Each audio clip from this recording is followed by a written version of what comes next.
নেত্রকোনার বিস্তীর্ণ হাওর অঞ্চলের বর্ষা এলে বাড়ে বজ্রপাতের আশঙ্কা। জেলা প্রশাসনের তথ্য অনুযায়ী গত 5.5 বছরে বজ্রপাতে প্রাণ হারিয়েছেন অন্তত 60 জন। শুধু চলতি বছরের জুন পর্যন্তই মারা গেছে 13 জন। সবচেয়ে ঝুঁকিতে রয়েছে কালিয়াজুড়ি, মদন, মোহনগঞ্জ, আটপাড়া, কেন্দুয়া, পূর্বধলা ও সদর উপজেলার হাওর অঞ্চল। মানুষ এই যে দিন আইলে হরে কয়েকজনই মত আছে।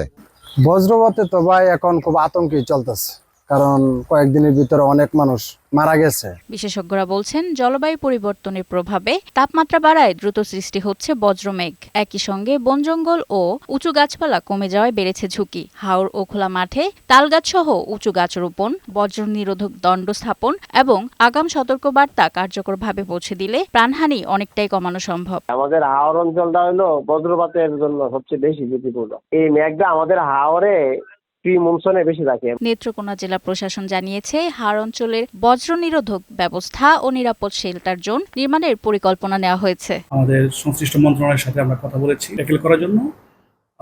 বজ্র নিরোধক দণ্ডর যে আমাদের জন্য উপযোগী হবে, যে শেল্টার জোন করা যায়, যেখানে এই ধরনের ইকুইপমেন্টও থাকবে এবং লোকজন গিয়ে যেন এই ধরনের ইনক্লিমেন্ট ওয়েদারে বা সিচুয়েশনে তারা যেন এখানে আশ্রয় নিতে পারে।